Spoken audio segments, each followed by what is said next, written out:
What's happening, everybody? Alongside my good pal from New South Wales, Laurie Horesh. I'm Phil Murphy from New England, separated by 10,000 miles, 17,000 kilometers, but who's counting? Laz, we have 50 minutes until it's not really a doubleheader because the games overlap, but a Monday night football, Tuesday morning for you. Double dip on this, the NFL Brekkie Show for Week 3. Phillies in Tampa, the only head-to-head matchup of Week 3 between 2-0 teams. And the Bengals trying to avoid a dreaded 0-3 start. We've only seen one team go from 0-3 to the playoffs in the last 25 years. They host the Rams, who have been punching above your weight. How are you going, my friend, with 2 games left on the Week 3 slate? I feel like Week 3 was, and yesterday, the past 24 hours, was the morning down here in these parts that the NFL shambles, that overstimulation of NFL action, of bizarre results, of topsy-turvy performances, of historic performances. Sorry, Phil, we'll get into that in a little bit. This is the week that it finally landed. The first 2 weeks, not to say they were chalk, but I think they went at a good measured pace. But that loaded, I felt like that early slate, that 3 a.m. slate, last 3 a.m. slate, if I'm correct, the last 3 a.m. slate of the year for the Eastern Seaboard Australian states, as we move to 4 a.m. in a hurry, can't come soon enough. That stacked early slate really got the blood pumping early. It might have been the 3 coffees I had before 3:30 a.m. as well. But I'm feeling, look, we could get into some of our teams that we're a little more tied to around the heartstrings, but I'm feeling energized. I'm feeling pumped up about what we saw. I think we're seeing, I thought this week from that AFC, we've talked a lot about, the loaded quarterback side of things over there, just how stacked it is from a talent standpoint. I think we saw some of the elite talent start to separate themselves a little from the field. But with some big results, perhaps some teams going from 0-2 to 1-2, or teams going from undefeated to having that 1 in the loss column, we're starting to have to ask some questions and challenge what we saw in the first fortnight. But Phil, despite the fact that the Cowboys had their worst upset defeat in almost 2 decades, I'm feeling pumped up for. It's not a doubleheader; it's a side-by-side. It's a little combo deal we get on ESPN this morning. But no, I'm feeling ready to go and ready to dive in. Maybe make some matchmaking and some love couples out of this NFL slate of results that we've been presented. Yeah, and Laz, right now, everybody in the NFL is talking about Kelce and Swift. Jason Kelce and DeAndre Swift for the Philadelphia Eagles, about to take the field in Tampa. With the celebrity power couple that has rained down on Chiefs Kingdom. So Laz and I, this is the People's Show, so please send in your comments, your complaints, your concerns, and anything of the like. We want you to contribute. We want to talk about NFL power couples. So who out there just is missing a perfect match? Is it a unit? Is it a hierarchy of a team thing? Who could we bring together a la Travis Kelce and Taylor Swift, but in a football sense? Yes. To make the perfect match. We're going to get to that later in the show, but we wanted to give you a little time to let it think and marinate and help us in the comments as well, because Laz and I have some decent ones, but our collection of viewers who tune in every week, you are all a creative bunch, and we do appreciate your loyalty every Tuesday morning for joining us. But Laz, we want to start with, as you mentioned, that teams that had been undefeated, taking a first loss, had been winless, getting a first win. Is it blip or trend? Is it 0 to hero or hero to 0? And I'll start, because we're 4 minutes into the show. We're 45 minutes from the first Monday night game kicking off. So let's get going. Baltimore, for me, was my team that I circled that through 2 weeks I said, I like this team to win the AFC North. So what do? At home against Gardner Minshew, QB2 in Indianapolis. They lose 22-19 in OT.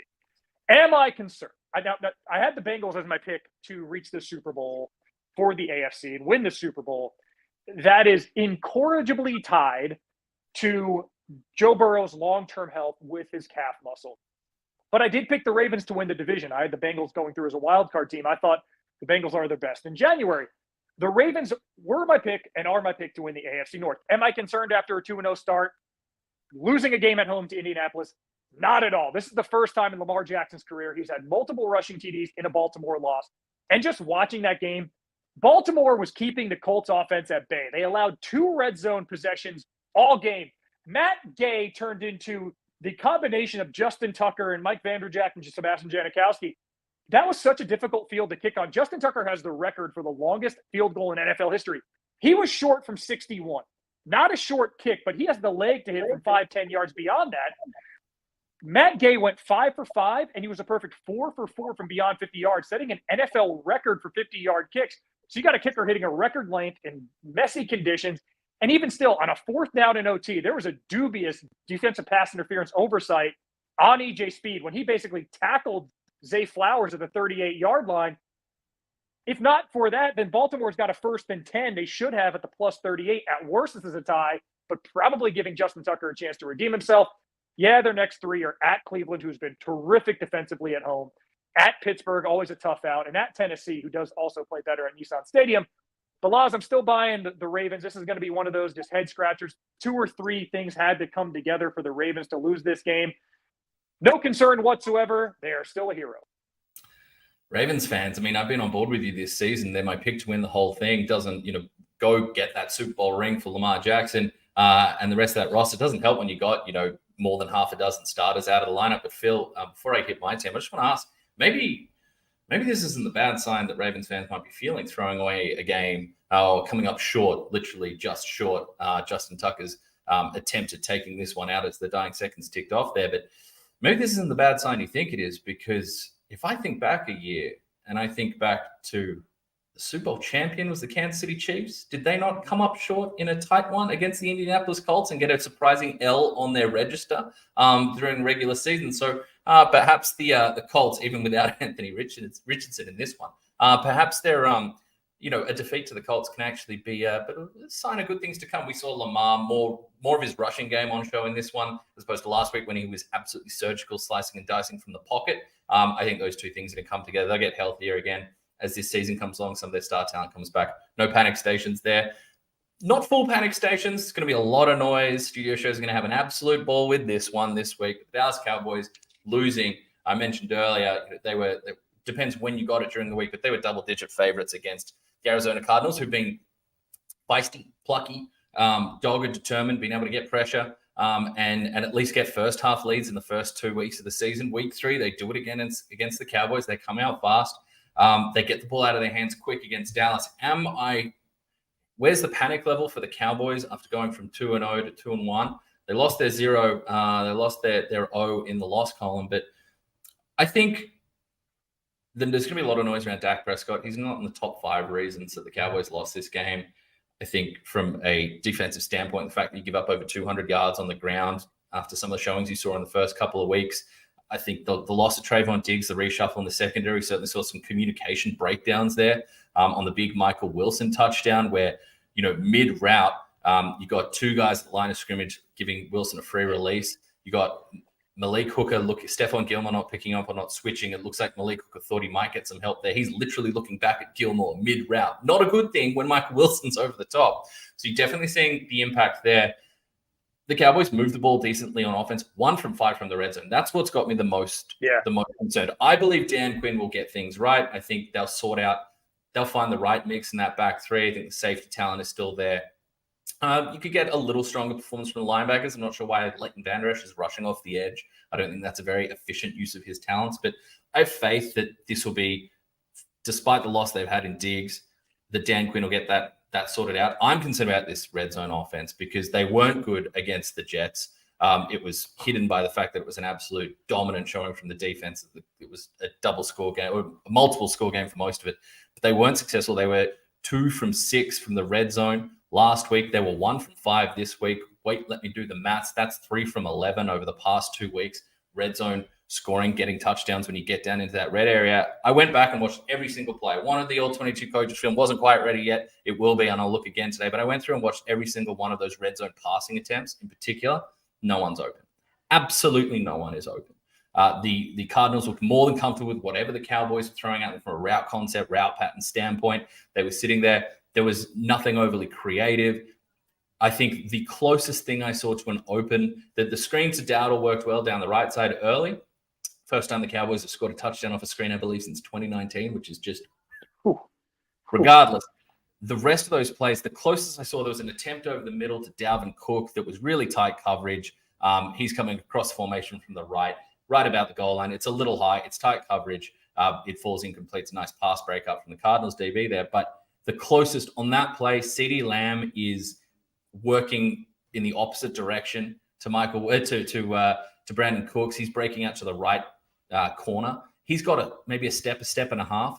But before Dak could even get there, there's unblocked pressure coming off his right side, off the left defensive end there. Just completely unblocked defensive end coming straight in and causing the quick throw, the high throw. No chance for Dak to get set and get the ball out to the right. So I think for Schottenheimer and Mike McCarthy, who are at the helm of this offense, the designs, forget execution, the design, the plan, and the scheme in the red zone has to change. This offense, this team will not be able to succeed deep into the playoffs. I know that's a long way to look ahead. That's what their goal is, to make a run in the playoffs. You will not succeed if you cannot take advantage of your opportunities. Incredibly wasteful. So while I'm not panicking on the overall side of things, and the most surprising part of that performance from the Cowboys was the defense, it's not an excuse. They were without 3 starting offensive linemen. That's not an excuse to lose by double digits to the Arizona Cardinals. That's an excuse to only win by 1 possession, not to lose by 2. There are no excuses there. They didn't look up for it mentally. They looked like perhaps the injury from Trayvon Diggs had really lingered around and impacted that locker room, because they did not look ready for a physical and tough battle against a team.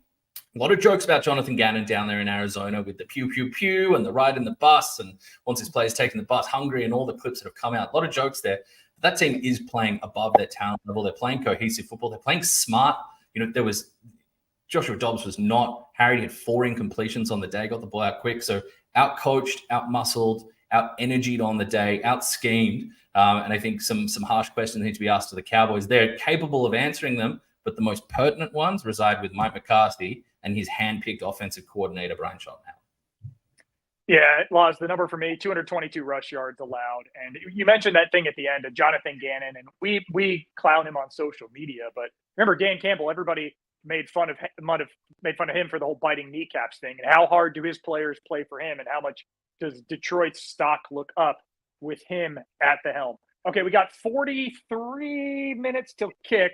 No, excuse me, my math is bad. We have 33 minutes till kick for Monday Night Football, so we had to hustle. 0 to 0, 0 to hero. The 0-2 team for me that had a win that I want to look at is the New England Patriots, a team that drafted Mac Jones, who was meant to be the heir apparent to an unfillable throne, and the one held by Tom Brady. New England, they play Philly close in week 1, kind of a morale boost loss. They play a very good Dolphins team close in week 2. They get over the hump against the Jets. So you look at that trajectory and say, okay, well, this team had 2 playoff teams, if not Super Bowl caliber teams. They played them within 1 possession each. They beat the Jets by 5.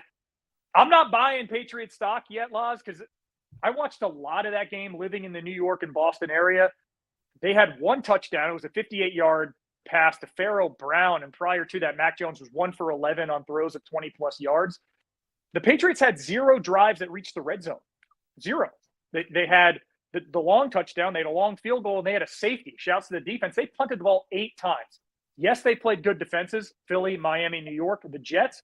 But coming up, it's not like they got easy street. They're not playing paper bags. They got Dallas on the road, I believe, New Orleans. At the Raiders, they can get after the passer a little bit, not the most fearsome defense. But then Buffalo and on the road in Miami. No doubt, elite defenses for 3-4 of those of the next 5. The Patriots, for me, would be lucky to be sitting there at 2-5, 2-6 through 8 games. So I have a lot of concerns about this team because their offense remains a little bit anemic. It wasn't the best situation, and yet they're playing a great defense. But I think this team's just going to be in a lot of close losses with a ceiling that's somewhere around 7 wins. You are going to get so many possessions in a game against the Jets as well. I believe anemic is absolutely well. I don't believe this Patriots offense, from the foundation up front to the skill position talent, is in position to really be a 2023 type of unit. They feel like they're built for a different era, power running backs and investing in there. But I don't think they're built to succeed in 2023. You get enough opportunities against the Jets team to find some rhythm. And yet the Jets still had multiple chances down the end late in that game to tie this one up or to snatch victory here, including a Hail Mary that tips down and comes off the fingertips of Randall Cobb, still in the league, even though Aaron Rodgers is no longer under center for the rest of this season for the New York Jets.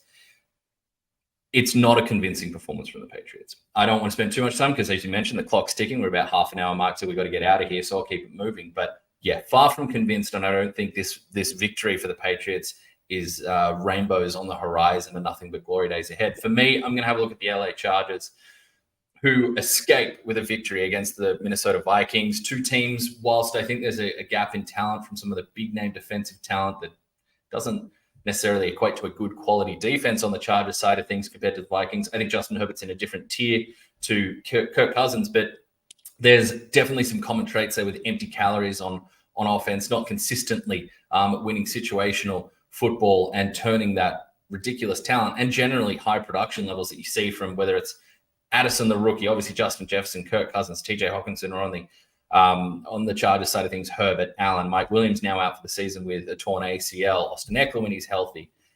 But they're two teams that a lot of similar things were said about. The Chargers get away with a game that seemed to, maybe it'll reverse the curse of charging that we so often talk about week in, week out. Are they charging? Yeah. Chargers going to charge it. They charged it. The worst throw of Justin Herbert's day, 40 for 47, 85% completion percentage. Normally we can dive into the next gen stats, true media stats, the NFL, the deep dive analytics to really show you what you need to know. Now the box score tells the story. Watching every single one of those throws from Justin Herbert yesterday, this was whether it was touch in the short to intermediate, whether it's absolute howitzers off that right arm to every different part of the field. I think the two touchdowns, we saw the first touchdown, which was baseball style sidearm sling out to Donald Parham, chicken Parham. I like mash over chips with mine, but one of your favorites out in the corner. And then he puts one on him for another touchdown. It looked like he wasn't playing football. Do you remember that we had a game down here called Poison Ball, pretty similar to dodgeball over in the States? And sometimes you saw someone in school across the halfway line there that you really wanted to, put a little extra sizzle, a little sauce on that shot, really make them feel it when you send them packing to the sideline. That looked like he was pegging the ball that hard on that second touchdown. Back foot dimes to Palmer down the sideline, which is who stepping backwards flicks it 45 yards down on an absolute penny down the left sideline. We got the ball to Keenan Allen on a zone beater, like every single thing you could want from Justin Herbert. This was a masterclass, and yet it was his worst throw of the year, or his worst throw of the game, down to the corner that bounces off Evans, through his hands, Vikings cornerback there, or the Vikings DB there, into the hands of Josh Palmer, and gets them a victory. Look, if that's what you need from the Chargers to actually get a victory, then this is just the same old Chargers. Nothing much has changed. We've just outlined in detail what you got from Justin Herbert, an MVP tier performance.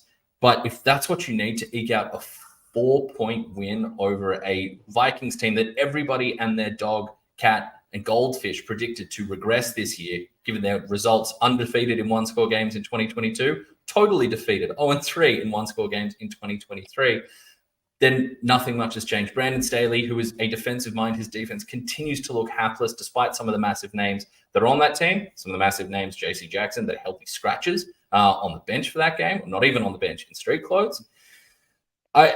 Nothing has changed, and we'll get into it perhaps a little bit later, but they continually make bizarre decisions. The going for it on 4th and 1 deep in your own half to try and end the game. You can argue either side of that one. I would think that the narrative surrounding Staley might have made him punt that one. Regardless, I think the play call was shocking. I think you get under center, you get close to the line there, and you put the ball in your best player's hands, not your backup running back.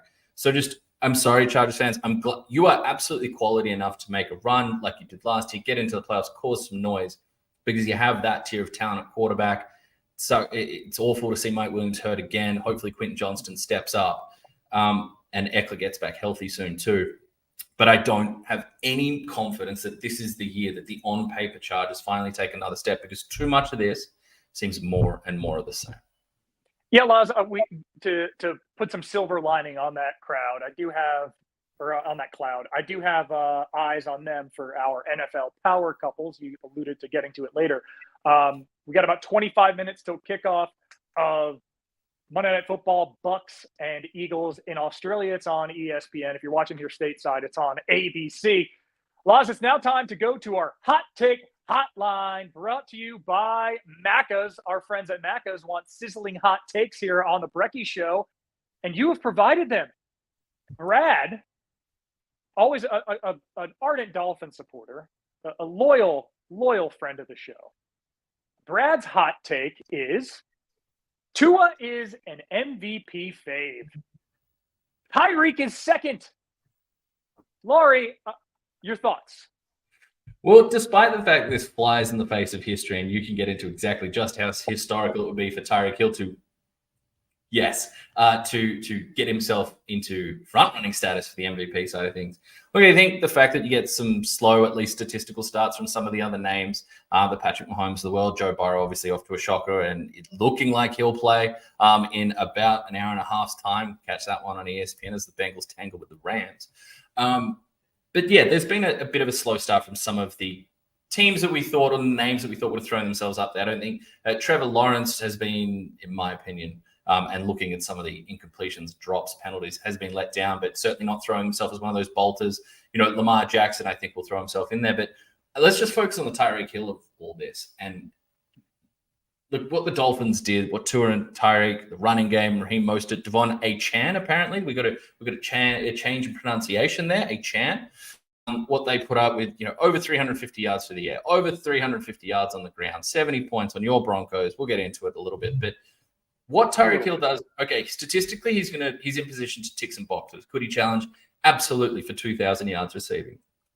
If it is a year where there's no totally clean quarterback options, perhaps Tua, ideally we see Tua healthy throughout this season. Perhaps Tua has some games where he throws a few interceptions. Doesn't look like it right now. The man is master of his domain, operating with rapid speed, both the speed of talent that he has around him, the speed the call gets in, and the speed with which he delivers the football.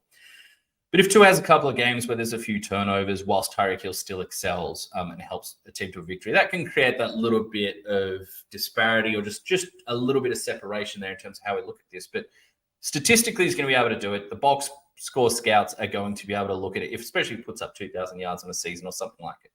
But then when you get to the NFL matchup on ESPN, when you get to the deep divers who are out there looking at the all-22 film, you can just see the gravitational force that Tyreek Hill is.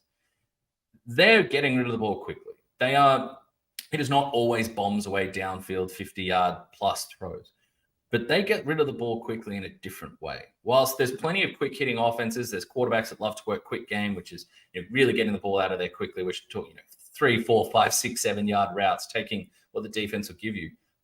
What the Dolphins can do with the speed with which Tyreek Hill warps defense, gets upfield, and still operate in that massively quick offensive line protecting the offensive line type of play style is so different. We were talking before the show, it is a copycat league. Teams going to look at this with all the speed that exists on the Dolphins offense. But you can be a copycat league, but you don't have those cats. What's the number right now? The top 6 registered speeds per next-gen stats of ball carriers across the NFL all belong to Dolphins players. And Jalen Waddle isn't even one of them yet. He comes back healthy ideally soon. So I think there is a world where Tyreek Hill can challenge that conversation. It's going to require some other variables, namely some of the other big-name quarterbacks not having clean, stellar seasons. Everyone kind of being up above that 10 interception mark or around there, not having a 45 touchdowns, 6 interception type of season. And a few standout games where he stands out even apart from Tua. But both those two deserve to be in the conversation right off the bat. They're unique in what they do down there, what Mike McDaniel's doing. And Dolphins fans just strap in and enjoy the ride because it is working at a speed unlike anything else in the NFL, leagues ahead and seemingly creating distance. Yeah, Tua Tagovailoa gave Mike McDaniel and the offensive minds, the masterminds, credit for getting plays in more quickly this year, giving him an extra. And the way Herm Edwards put it last night on the Blitz was perfect. He said, Tua has 5-10 extra seconds to read your mail. He gets that play in quickly. All right, we're lining up. Pre-snap motion makes a defense reveal its intent. And that extra 5 to 10 seconds, now he knows what 1 or 2 other players are. But it's the motion at the snap that's getting them off balance and allowing Miami to have the space to operate with the speed that you can't teach. Other teams can't just copy and paste this because they don't have that same vertical, horizontal threat, even if they get inch perfect with replicating what they're doing. The stat I mentioned to you on our call that I'll mention now, let's say Tyreek Hill goes for 2,000 yards. Unless a quarterback who throws to a 2,000-yard receiver himself only has like 2,500, that quarterback is going to be the one to win the MVP. 15 of the last 16 league MVPs have been quarterbacks. Laz, all time, have there been more kickers or wide receivers to an NFL MVP? Just because you ask, I'm going to say kickers. Kicker, Mark Mosley, 1982, won MVP. There have been 0 wide receivers in the history of the National Football League to win MVP. You look at Jerry Rice's season in 1987, strike shortened, 12 games. 12 games as a receiver. He had 22 touchdown catches. He was second to John Elway, who had 19 touchdowns and 12 picks. Jerry Rice was a 6-time touchdown leader, 6-time receiving yards leader, twice reception leader. 4 times he led the league in both receiving yards and touchdowns. I don't think he ever finished top. He finished once in the top 2 in MVP 1987 and then twice top 3. This guy was perennially the best player in the league, but it was the Joe Montana, John Elways of the world, Dan Marinos, who were winning league MVP. So, Brad, it's an optimistic take. Tua could well win MVP this year if he stays healthy. Tyreek Hill would be lucky to be top 5. Laz, we move on to the next hot take. I'll be quick. I'll be quick with this one. Phil's fly together. Packers supporter, apparently. Christian Watson is a superstar receiver. Jordan Love makes Green Bay a legit NFC contender. Maybe Christian Watson could be a wide receiver 1, maybe.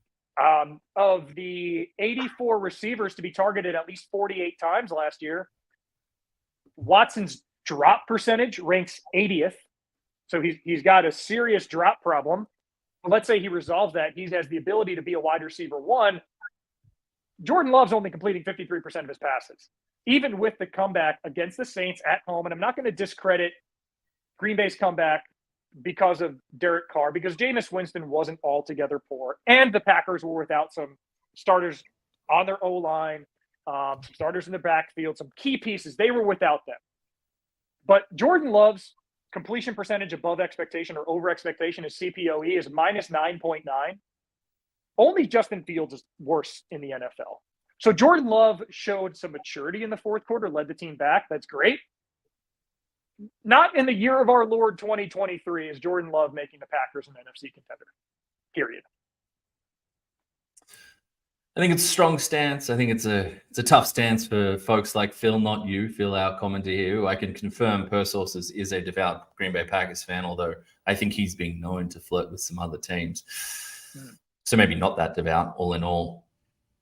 I think Christian Watson has we know Christian Watson has obvious game-breaking talent. There was some positive metrics behind, like, did he just pad his stats with a couple of long gains, in a small sample size in 2022? And no, underneath there were more substantive metrics. We don't dive in today. But I think what will stop him from becoming an overwhelming superstar in this season alone is I don't know that Romeo Doubs is going very far in terms of getting the eye of Jordan Love. I think there's some serious trust there. We've seen him throw up jump balls. We've seen him turn him in some big spots. I think this won't be all targets funneled towards Christian Watson. Obvious talent. We know that. You mentioned the drops. That was also something that was on tape. Inconsistent hands at the collegiate level as well. Coming out of college and go, into the draft as a prospect. That's something that you did look at. Size, speed looked fantastic, but there was some work that needed to be done on more consistent catching. So yeah, I'll keep it short here as well because we do have to keep it moving. I think Watson can come in and help the offense massively, open up the passing game even more, provide that yak, Jordan Love is still prone to spraying it around a little. So if you can limit just where, if you can look into shorter parts of the field at times and know that Christian Watson can still give you explosive chunk plays, that's a positive. But no, I'm not there ready to book his Pro Bowl ticket or his All-Pro ticket just yet. All right, final hot take, and we're loving these. So please send them in. We'll make reference to them throughout the show. If you've got any more seething, red 5-star chili, I'm not going to go into the deep dive of different chili plants, but if you've got them, send them in. We love them. You guys fuel this segment. The last one here is from Luke, who, like you, Phil, does have some feelings for the Denver Broncos. He's got a mild, medium, and a non-football related take. His mild is it's not too early to fire Vance Joseph, the Broncos' current DC. Medium is Sean Payton really into the job as head coach of the Broncos after that 70-20 drubbing from the Dolphins. And non-football related, if this means there's going to be more casual Chiefs fans with Taylor Swift and Travis Kelce's budding relationship, I might just go full scorched earth. All right, let's just start with the football stuff. Phil, too early to send Vance Joseph packing, and is Sean Payton fully committed? So Denver supporters, of which I am one, weren't thrilled that Vance Joseph was hired as defensive coordinator. had a fine defensive coordinator last year. Sean Payton comes in, overhauls things, I guess gets a veteran presence. The defense looked fine, serviceable in week 1, and a loss that came down to a missed extra point. Sam Howell torched them last week. Tua Tagovailoa embarrassed them. And Raheem Mostert and Devon Achane and Mike McDaniel unintentionally, people are talking about running up the score. They pulled Tua in the third quarter. The last touchdown was a 67-yard B-gap handoff. I mean, what do you want the guys not to try? What's more embarrassing? That defense is not ready to play in the National Football League. They have the Chiefs twice in the next 5 weeks. It's going to be ugly. I'm bracing for it. It's not the last time Denver's given up 50 this year. I don't think it's too early to fire Vance Joseph. His DVOA last year in Arizona was 24th. Denver's is worse. Christian Parker is a 31-year-old defensive backs coach that was on the old staff that Sean Payton retained. He overhauled much of the staff. He kept Parker because around the league, people see him as a budding defensive coaching star. Why not give him interim DC? Give him the shot. And if you need to hire a full-time DC next year who's not him, great. This team isn't going to contend for the playoffs. For me, Peyton's stuck. Wilson's stuck. You're playing with house money. Figure out if this defensive backs coach who you like is a future superstar in the position. Give him the opportunity to step in because, Laz, it cannot get worse. I'm not being hyperbolic. It can't get worse. Now, is Sean Payton into the job? I don't find reason to question his commitment yet. Where Denver goes from here, I think may suggest if he's regrets getting out of broadcasting. But I'm not ready to question that. This comes down to defense, man.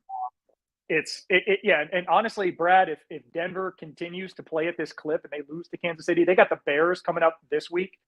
If Denver loses to Chicago, putting on the lid, getting in the tank. Because at that point, you should just play for Caleb Williams or Drake May. It's gotten really ugly really quick in Denver. Broncos country, let's hide.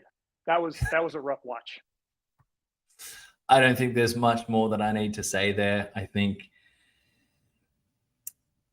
there's letdowns, and we've seen a number of them from a couple of franchises that have been thirsty for victory for longer than the Broncos, but this has low-key been a very, very low state for the Broncos since that Super Bowl win. I'm not saying you're going to go experience something like Cowboys fans have with multiple decades after a run of immense success, but it's certainly not been positive since that last Super Bowl win led by a defense that saw Peyton Manning right off into the sunset. All right. On the non-football side of things, before we fully transition to our next segment, I would say that don't worry about more casual football fans joining the party, Luke. I think Swifties are going to be more worried about casual football bros joining the conversation around Taylor Swift's music.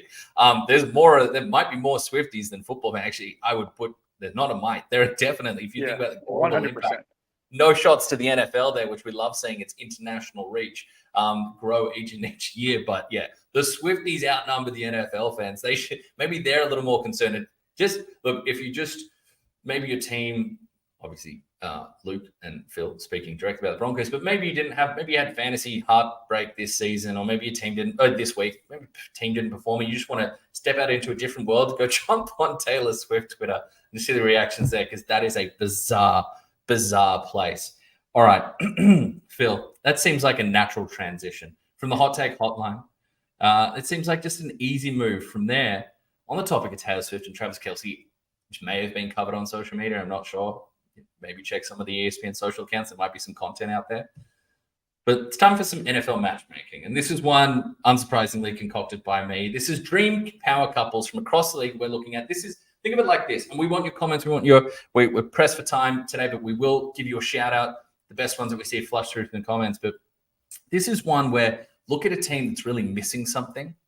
That's really missing, whether it's a head coach, a particular positional group, maybe a player, and a player in another spot that is just being underused or not efficiently utilized and deployed in their current team. We think we can make a beautiful football pairing out of them. Phil, we got a couple off the top. See what we get thrown in. Time's obviously the essence. I'll throw to you first. Who do you have as the NFL power couple that you would like to match make? Obviously not so subtly inspired by Swift and Kelce. Yeah, for me, we're looking at a I don't want to say generational talent because Justin Herbert, I don't think is the best quarterback in the NFL. I'm not saying he is. I think he is being severely overlooked because of late game mismanagement by Coach Brandon Staley. Going back 2 years, Week 18 in Oakland, could have played for a tie. There was no incentive to push for the win. The Chargers would have gotten into the playoffs with a tie. Instead, they go for the win, give the Raiders the opportunity then to go for a win at no cost, which they get, bouncing the Chargers in the playoffs. Last year, the Chargers up 27-0 to the Jags, ran 7 times after halftime. They ran 7 runs and 23 passes, stretched out the game, allowed Trevor Lawrence and the Jags to storm back, one of the greatest comebacks gifted by Brandon Staley.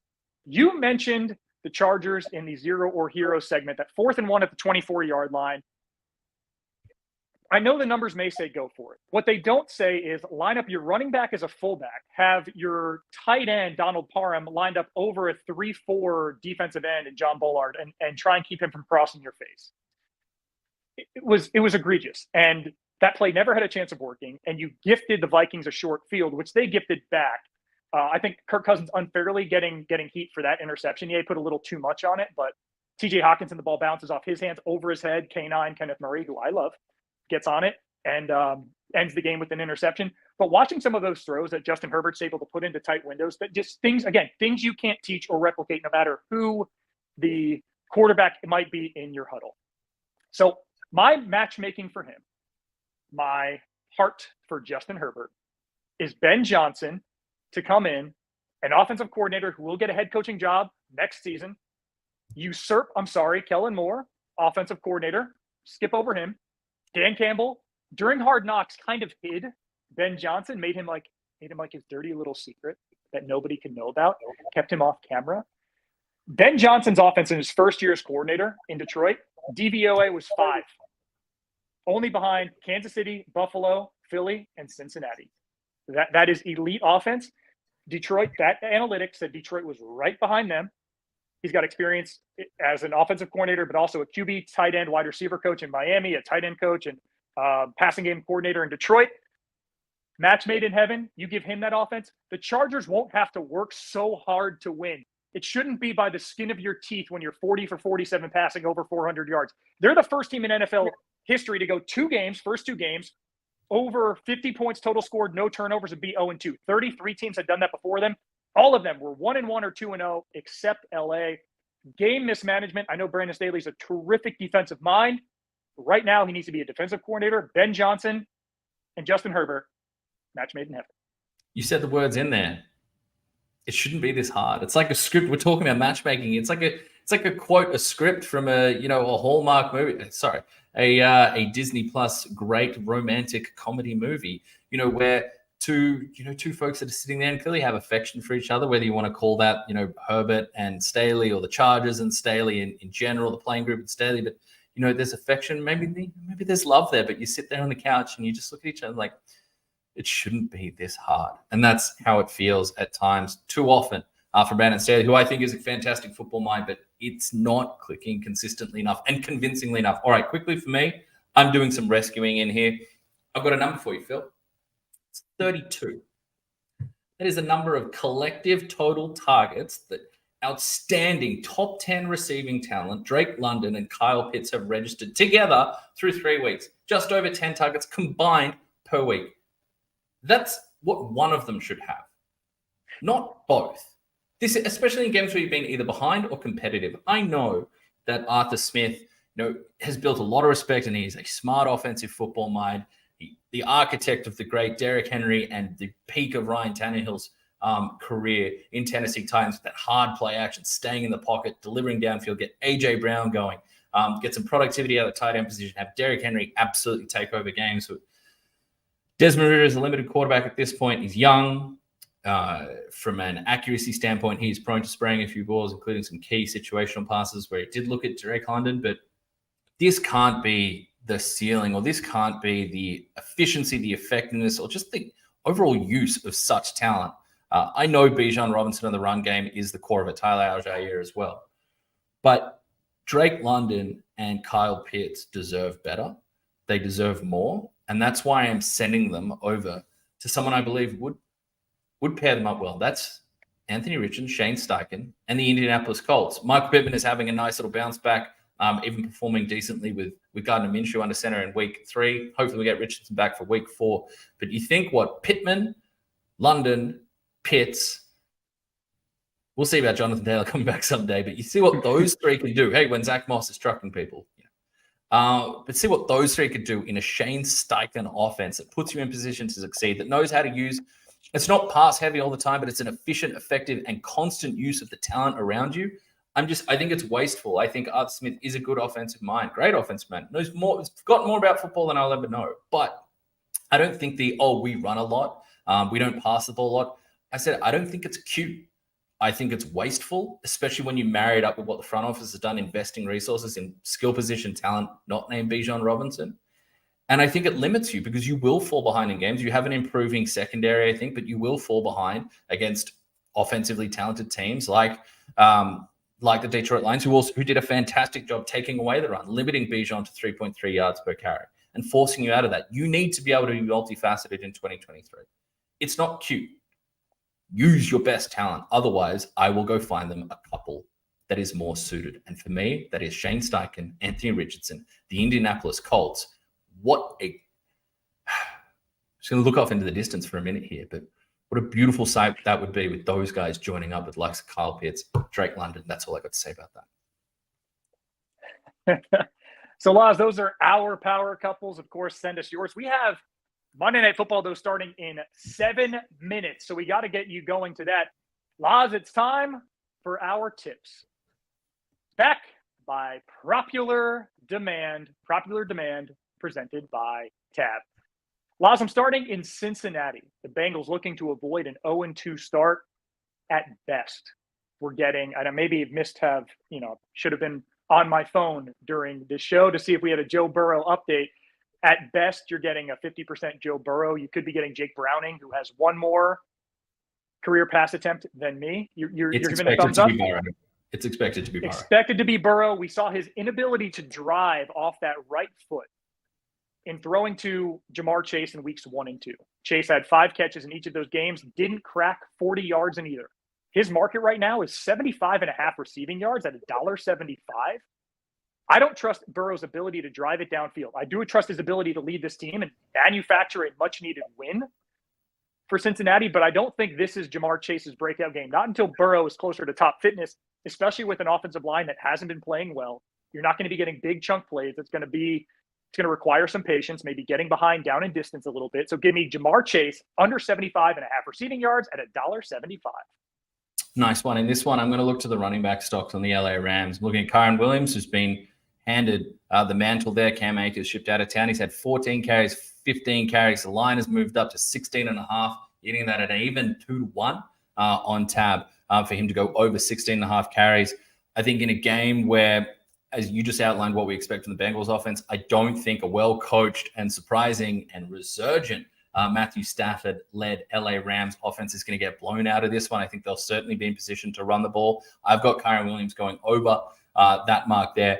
I think you look at what happened the Bengals last time out against the Cleveland Browns. And we see, first time out against the Cleveland Browns, we saw the Browns able to put up 33 running back carries, 35 if you include some wide receiver touches. So teams have certainly been able to run the rock and have looked to that whilst staying in a game against a Bengals team that is not in position, as they have been in recent seasons, to put up massive amounts of points and blow teams out. And saying that, maybe we get a reversal, maybe we get a massive Monday night revival, Monday Night Football Tuesday morning from Burrow. But yeah, I'm steering clear I'm steering towards a Rams attack that, yes, we know the names Puka Nacua and Matthew Stafford, Tutu Atwell have stormed into our hearts. But for me, in my mind, I'm going Kyren Williams over 16.5 carries, 2-1 even. Okay, Laz, in the game that's about to kick off, the Eagles are in Tampa. Both teams are 2-0. The Eagles are 5-point favorites here. And since the start of 2020, teams that are road favorites on Monday Night Football, it's happened 14 times. In those 14 games, unders are 11-3. And it makes sense. You have a superior team in a road environment. The hostile crowd is loud, tries to limit the offense's ability to operate. Perhaps they do to us to a slight degree. That's why you get a skew under at about a 79% rate. These are props, not sides or totals, So I'm going to take the first half under 22.5, saying it's going to be a loud, raucous start. The best interior run defense that the Eagles have seen to this point, the best defense that the Bucs have seen. Give me the first half under 22.5 in Tampa at $1.85. All right, well, you're going the under there. I'm going to look at the over and on one particular man. Mike Evans, the ageless 1,000-yard receiving seasons on take it to the bank year in, year out. Coming off a huge week 2, his number is 60.5 yards. His over-under mark, I'm taking the over on that. He's gone over in both games so far. I think the Eagles' pass defense is, I think it's sneakily takeable. I think you can succeed against them. We saw Justin Jefferson have a huge day last week. We saw Jordan Addison hit his over mark. We saw TJ Hawkinson have a productive day. So I think there'll be plenty of opportunity there. Mike Evans still getting fed the ball in Tampa Bay from Baker Mayfield now. He's seen a few quarterbacks in his time there. But yeah, take me to Evanstown. At 60.5 is the number, and that one's at 205 on tab right now. Odds are subject to change, but that is correct as of 26th of the 9th, 2023. You got to ask yourself, what are you really gambling with? For free and confidential support, call 1-800-858-858 or go to gamblinghelponline.org.au. Well, Oz, we got the show in just in time. So we're going to send you over to ESPN if you're watching in Australia, ABC if you're watching stateside here in the United States with me. Kickoff from Tampa, Bucs hosting the Eagles, and then an hour from now, ESPN2 in Australia, New Zealand. Game is on ESPN and ESPN2 here in the U.S. That one is Cincinnati hosting the Rams. For my good friend Laurie Horesh, I am Phil Murphy. This has been the NFL Brekkie Show for Week 3. Thank you